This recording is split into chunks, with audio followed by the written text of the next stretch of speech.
Judith. So we will get into this in a little bit, but as you know, women in the Bible, well, the Bible is patriarchal. Okay? Men dominate. So this book about Judith, it's interesting. Okay, it's in the Apocrypha that you actually have a book that is dedicated to a woman is interesting. We have Ruth as well. But Judith does not fit the mold in a very different way than Ruth did not fit the mold. So I love Judith because the idea of a woman transfixing a warrior's head to the ground with a spear, there's just something about that. This should be a movie. It should really be a movie. I'd love to see a movie like this. All right, so it's an apocryphal book for us. Okay, so the name refers to the principal character in the book. Okay, so this is not the writer of it. Judith simply means, in Hebrew, Jewess. Okay, so it doesn't have any special significance to it other than that. The book is actually used for household reading. In fact, this is a book that is beloved by Jews. They read it in the household quite a bit. This tells a story, not a moral. It is a great historical novel. That's essentially what it is. It is an historical novel. It is held in high esteem, but there's no particular religious teaching here and not even a lot of patriotism. Okay, so like I said, an historical novel, the scenes are definitely located, but the minuteness of detail, there's no other comparison to it in other Jewish compositions.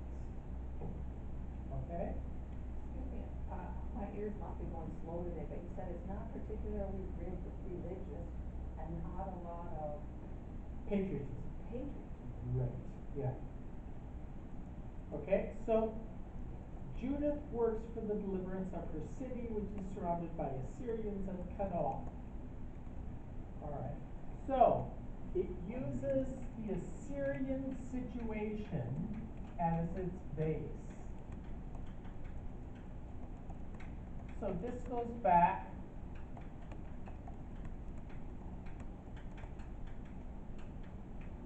actually, if you know the history and read the story, it goes over a couple centuries. It uses details from a couple centuries, but makes it sound like it's all the same story. Again, that's why it's an historical novel. Okay, so the names and places are used for literary purpose, but not as historical fact for the story. It's essentially once upon a time.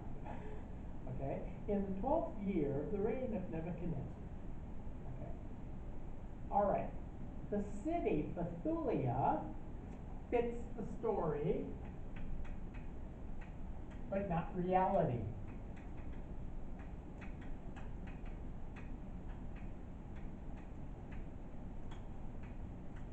So the description of Bethulia is actually a description of Shechem.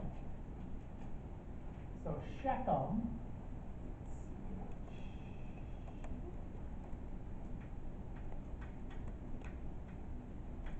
fits the details of Bethulia. All right. So, if you're a Jew reading this, Shechem is in Samaria.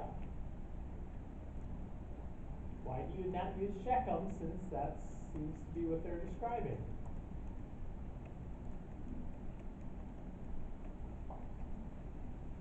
Because the Jews don't have anything to do with the Samaritans. That's exactly right. If you use Shechem throughout the story, the Jews are going to reject the story out of hand because it's talking about a city in Samaria, the Samaritans, and the Jews loathed the Samaritans, hated them.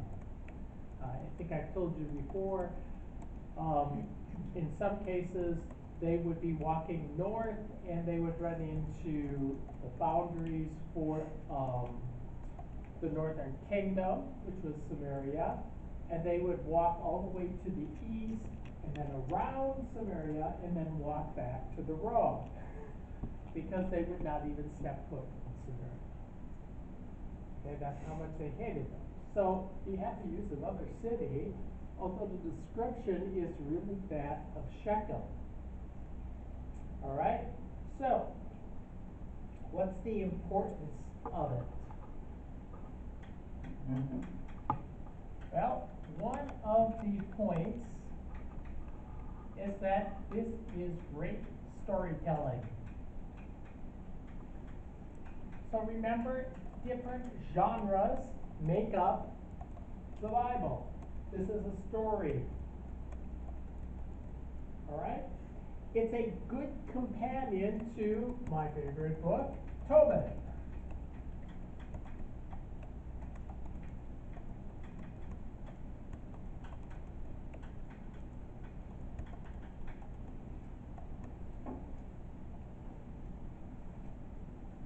It's a nice story.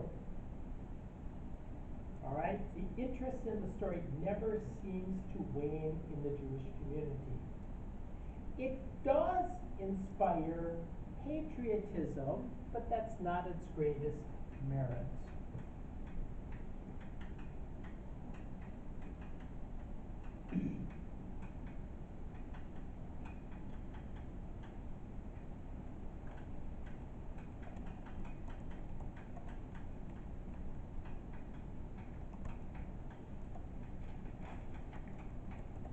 Right? Not its greatest merit.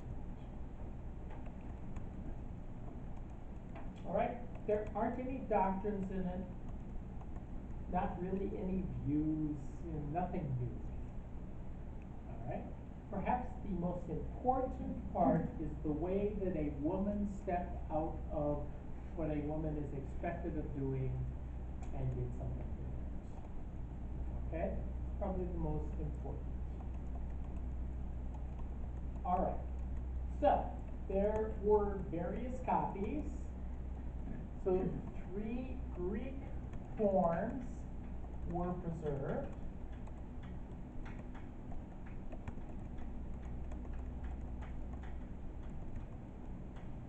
Whether translated or if this was just written late, don't know for sure. And there's a Latin translation in several forms. And it's in the Vulgate, which is the Black Bible 400 or so. 480. All right. Author and dates. Well, we know that the person was from Palestine.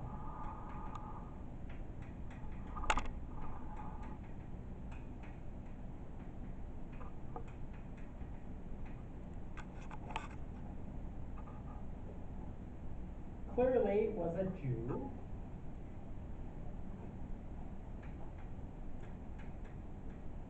May have dwelt near Shechem.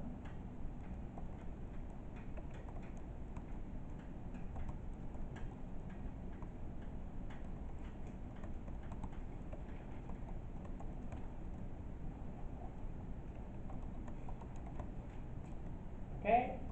Nothing gives any direct clue as to the date of composition, but 1st century BC is a good possibility.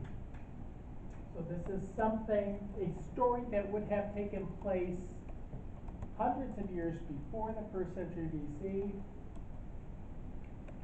but this is when it was written.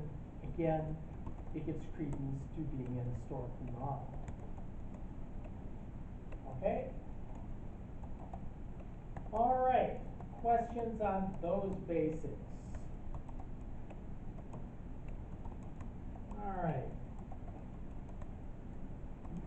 Let's look at women in the Bible. Because this is an important part of this story.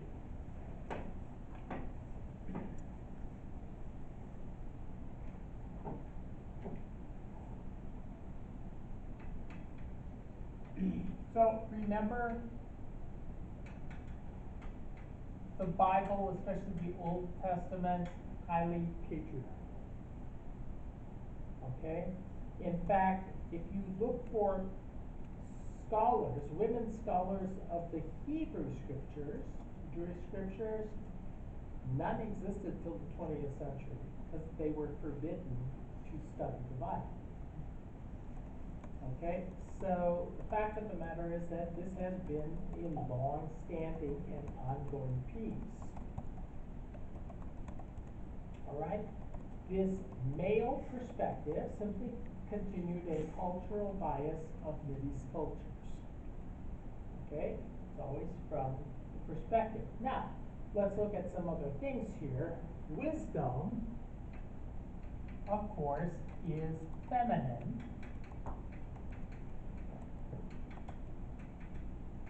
All right? That's important. Deborah was a judge. Now, she doesn't have her own book, but she was highly influential in the community. So Deborah was a strong leader. So Judges 4 and 5 is where you'll find her story. So she provided political and military leadership.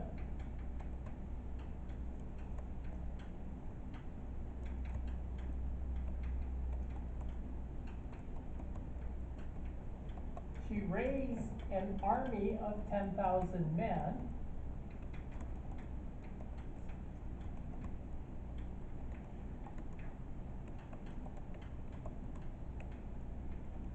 She also was a part of directing the attack.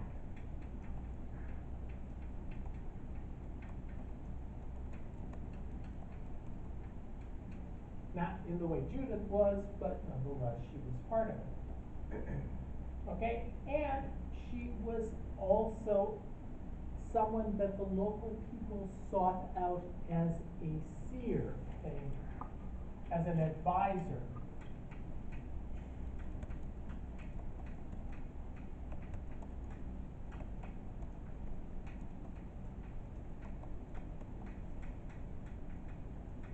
Okay, important person in the Bible. Of course, we also have another leader was Jezebel, but she was not a good leader.